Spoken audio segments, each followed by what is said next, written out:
hello everyone तो আপোনালোকক মই এতিয়া ত্ৰিকোণমিতিক অভেদৰ বিষয়ে অলপ আলোচনা কৰিম বেছি টাইম নহয় অকনমান টাইম আলোচনা কৰিম তোমালোকে অলপ মন দিবা তেতিয়াহে বুজি পাবা আৰু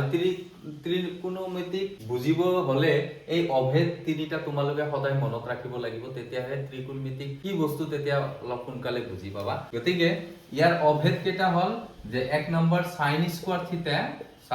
থিটা প্লাস cos স্কয়ার থিটা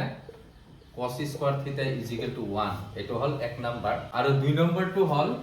নম্বৰটো হ'ব তোমাৰ sec square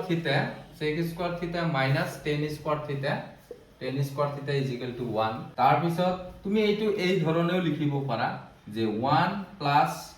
tan square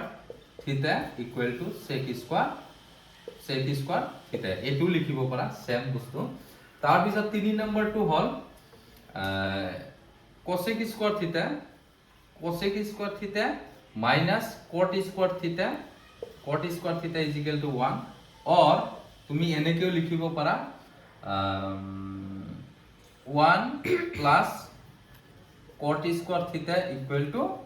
sec square cosec